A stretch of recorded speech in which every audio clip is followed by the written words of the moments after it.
Hey there, it's Jeff from Modern Combat and Survival, and in this video what I want to show you is something that I think a lot of survivalists don't really ever take into account when it comes to planning out their bug out bag and their evacuation. That is how you pack and how you organize your bug out bag. Now, I know that doesn't sound very sexy to you. It kind of sounds like, well, I don't need help with packing my luggage. Well, it actually does make a big difference, and I've learned this from experience in the military, because one of the things that was stressful already in a mission situation that you're in is not being able to find stuff that you're looking for, not having it packed right, having it give excessive stress on your body as you're road marching, as you're marching with your pack. And one of the things I can give you as a parallel is, if you ever, first of all, like a disaster is going to be, it's going to be stressful anyway, right? Like it's already going to induce stress in your body, and stress is going to cause excessive fatigue. It's going to cause you to make decisions that may not be in your best interest. It has an effect on you.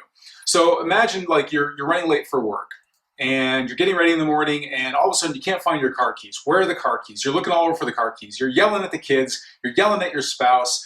You know you're going to be late, and it's causing you frustration. Well, the same kind of thing can happen under already stressful conditions in an evacuation. So being able to get to the gear that you need when you need it can make a big difference. The other part of it is that it depends when you're wearing the bag itself. If you're not wearing things in the right way, it can cause excessive wear on the shoulders. It can cause you to feel more pain.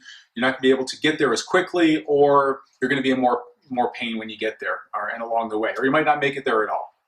All right, so what I want to show you is how we integrated the load bearing in the bag itself, and some special tricks that you can use for how to pack up your bag. Now, we built into our bug out bag a modular design. So this allows you to have extra compartments. It allows you to add and remove compartments however you may wish to do that.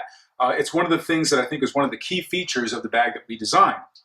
But what I want to show you is how I pack my bag so that you can see some of the feature components. Okay, so what I want to do is kind of go through this really quick. First of all, one of the things that we do is when you're packing the bag, now we've got like the two side pockets here. I like to put the heavier stuff down in the lower side pockets. I'll show you what I have in these pockets here in just a second.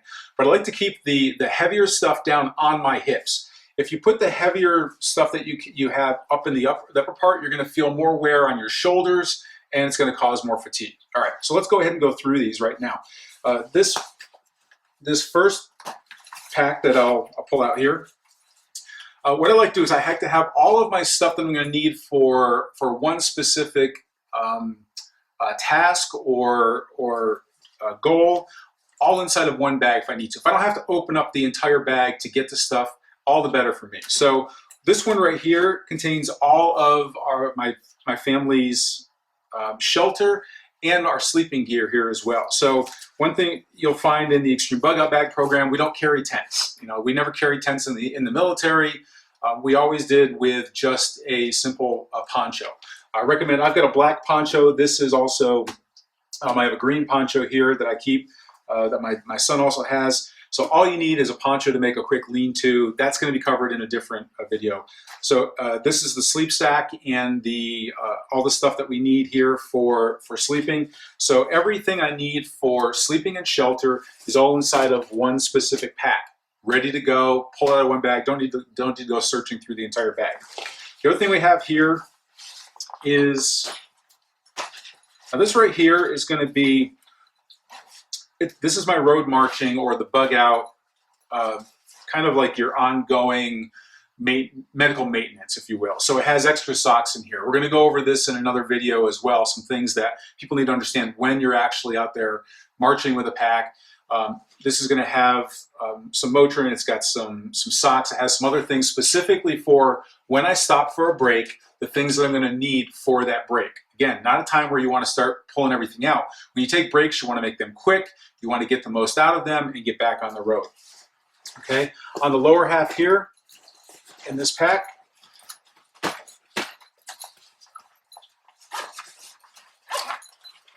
okay, so this is I call it my quick camp kit. So when I get to a location where we're going to be camping out for the night for safety's sake, This is all the stuff, and I'm going to go over everything in this, how to actually set up camp for safety, security, and for sustenance once you get to an actual location that you feel safe at. But this is everything that I need in here. So it contains some of the items for food, for cooking, things like that, but it's all inside of one bag. So really all on this one side, I've got sleeping and shelter. I have everything that I need for my campsite right on one side in these bags. A little bit heavier, it's got a few extra things in there so that are made out of metal, but I like to keep this down on the hips. The last side pack that I have here,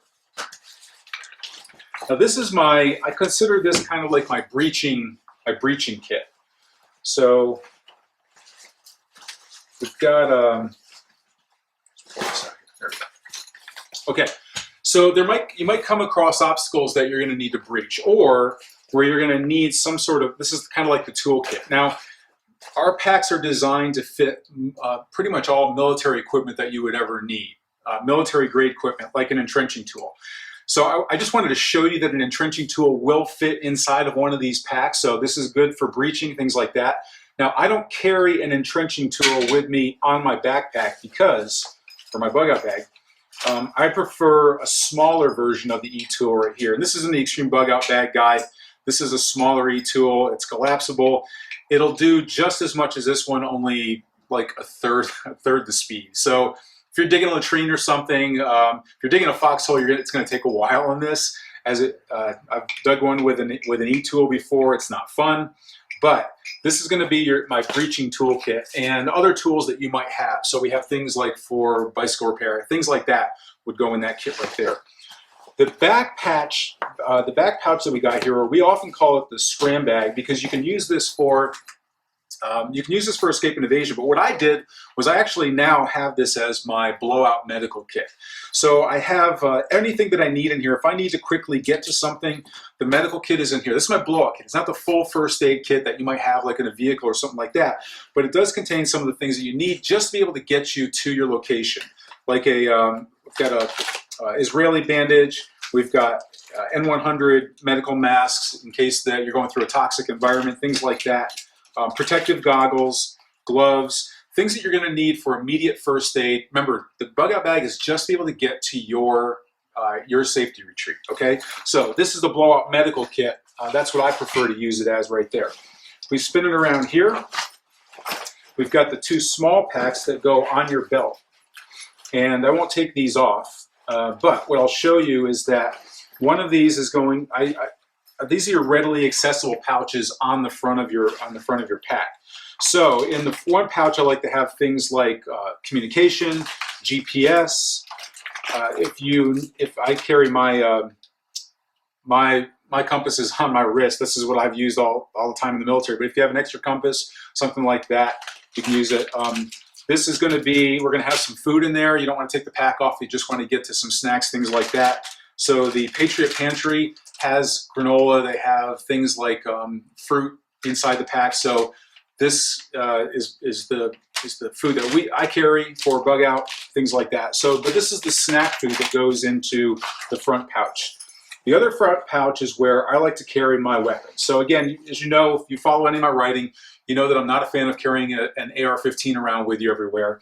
So, but I also don't want to be exposed to show other people that I have a weapon. So the front pouch is where I keep the handgun. So I've got my Glock in here, got extra magazines in here. I don't like to clutter this up a lot because if I need to get to it quickly, I just want to be able to open it up, grab, and be able to use my weapon in defense if I need to. Okay, so those are the pouches that I have. Now let me show you something on the inside because this is something we haven't shared before, and I think this is pretty important. So, in the front pouch here, what I like to do is there's the main compartment and then there's front pouch for the bug out bag. And the front pouch is where I like to put all of my food. Okay, so I know I can get to it. I don't have to rummage through to the bottom of my rucksack. But it's all this right here. So we've got some ramen noodles here, but then I've also got all of the Patriot Pantry freeze-dried food can go right inside of here. I carry all of my food right here in the front pouch. I know where it's at. It's very easy to get to. But here's something I want to show you that I think this is a really cool trick that I learned in the military and that I think you're going to really like. And it's basically like you oftentimes have little things that you're going to have. Now, if you have if you've checked out the Extreme Bug Out Bag program, the list that we have for all the things that a lot of people don't even really realize that they need for bugging out, you're going to find there's a lot of little things in there. So instead of having a bunch of stuff kind of packed, even if it's inside of the pouches, it can still kind of get lost in everything. So here's what I did was, what we've always used was this is a makeup bag kit. So ladies, you might know what this is. Guys, ask your ladies what it is. But basically it's a makeup kit that I got from a beauty salon, and it has lots of little compartments in it. So you're going to find inside the Bug Out Bag Guide, or just things that you find that you're going to need that might be that you're going to want to have that are small. So as an example, medications that you have that are ongoing medications, like prescription medications, barter equipment, some other things that you might have for medical purposes. Like I've got some essential oils in here that are for longer term care, or for things that I definitely want to make sure I have with me for the trek that can be used as medicine along the way, but I don't want to have readily available. Water purification, extra stuff like that. Spare gun parts are an important thing that a lot of people don't think about. So like an extra firing pin, recoil spring, extractors, things like that for your weapon, just in case, because you always want to be able to have a weapon if you need it. So things like that. So there's different stuff in here that you're going to be able to pack away that's going to keep it from going all over the place, and it also cushions it, makes it nice and neat. All you have to do is just pull this thing out, and you've got it all organized right there for you, okay? The other thing that we obviously built into the bag was the ability to have a water filtration system. So what I want to do is show you real quick how to put the water bag together once you actually get it. Now this bag itself, it's going to hold 72 ounces or 2 liters, and you just fill it up right at the top here. So you can even put something over this, like like the pantyhose that you carry with you, put over it. That'll help filter it. You filter as much as you can, putting it in there, and then for when the filter comes, what you want to do is splice it into the line very close to the bag. You'll see how to do that. It's very simple. Just splice the line, put the filter in between the 2 lines. It shows which direction to put those, and then we have an actual compartment in here specifically for this bag. Once you do that, and this is the clamp that closes it off so it doesn't come out. So I'm going to pull this out real quick and show you that. When you put this in, all you do is put it inside of the bag like this. Make sure the filter is on the outside facing away from your back so it doesn't poke you in the back. But you put this in like this, and then the hose comes up through the special filtration integrated hole that we have here. So all you do is you have everything filled up with water. You poke it through the hole like this, okay? And then you bring the Velcro back down. Now, as you look at the straps here, okay, so the hose for the water comes out the top. Leave the clamp off it for now, and all you do is put it down through, it doesn't matter which side you want to put it in on, but you put it down through the strap and then through this special D-ring that's right here, okay? Once you put it through the D-ring, that's when you feed it through the actual clamp,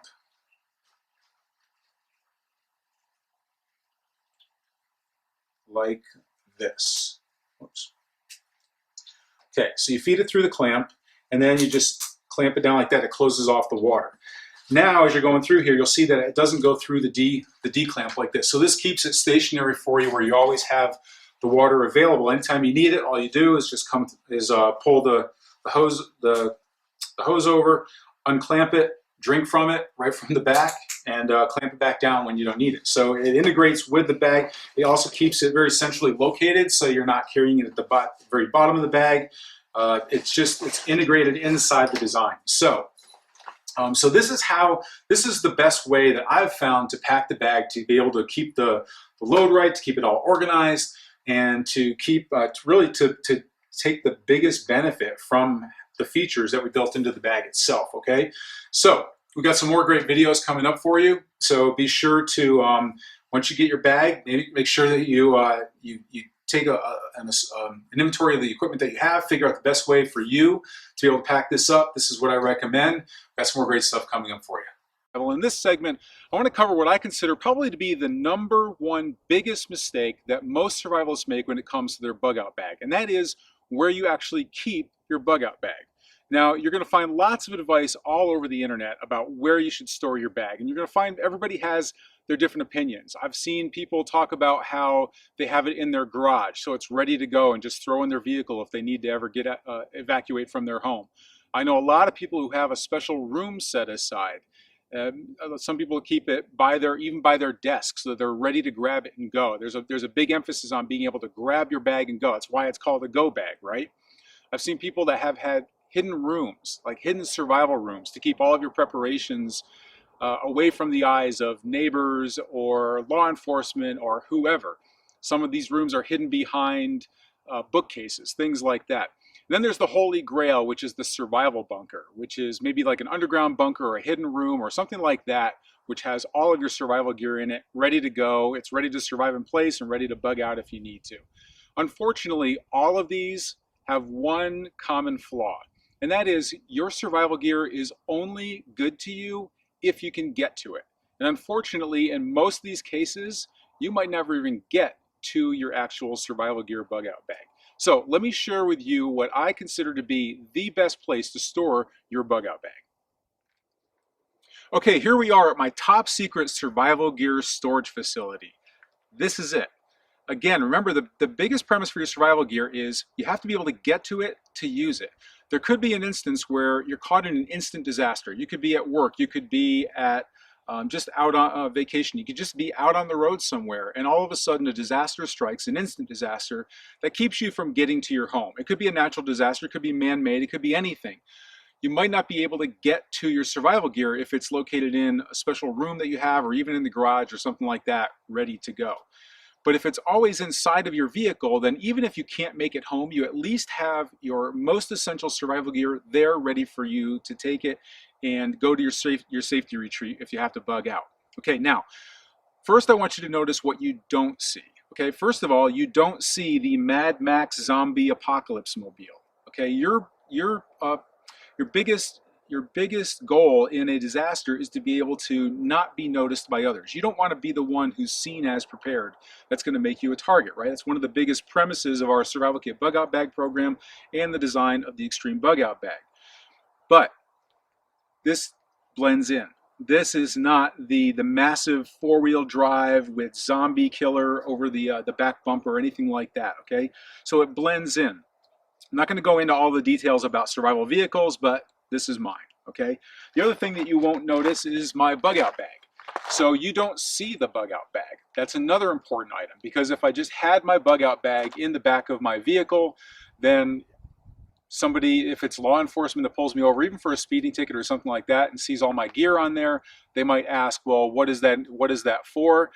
Now legally they cannot, unless they have a reasonable suspicion, they cannot search your vehicle, so you don't have to let them see anything. However, with today's, let me say, hunt for doomsday preppers that are out there, wackos that are loaded with grenades and assault weapons and things like that, that could be reasonable suspicion. All they have to do is show that I felt like this was a person who was one of those crazy doomsday preppers. It looked like he had this bug out bag I hear about in there, and so they can search your vehicle and stuff.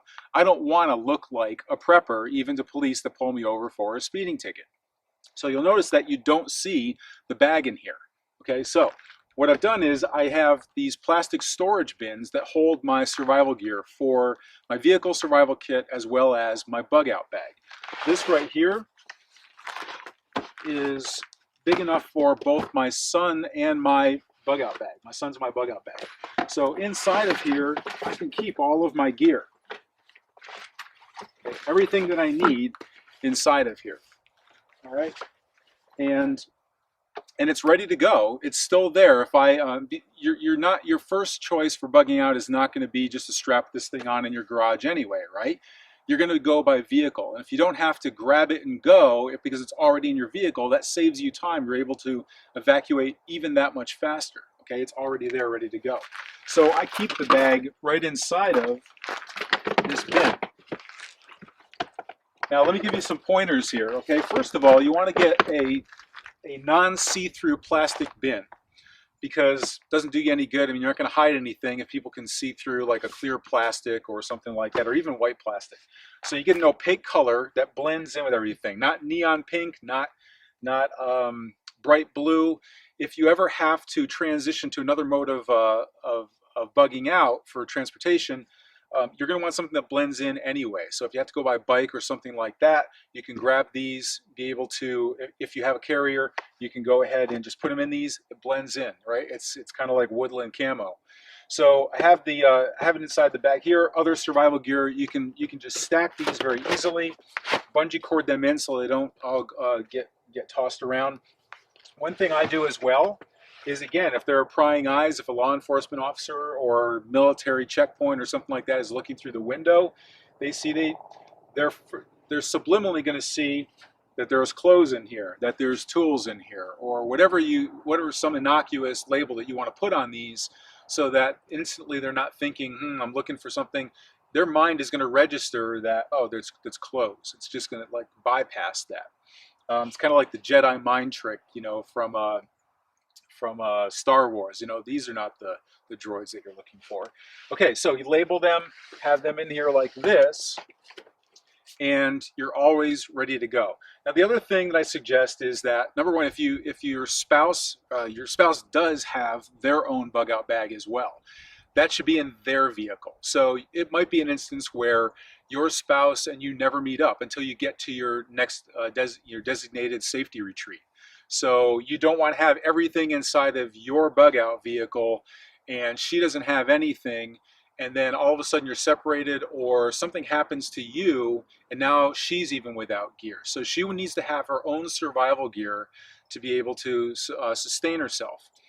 That should be in the trunk of her car or in the back of the vehicle, wherever, but it needs to be in the same location with her at all times. The other thing is that whoever is the person in your family who carries the kids around the most, that's where you're going to want the kids' bug out bags as well.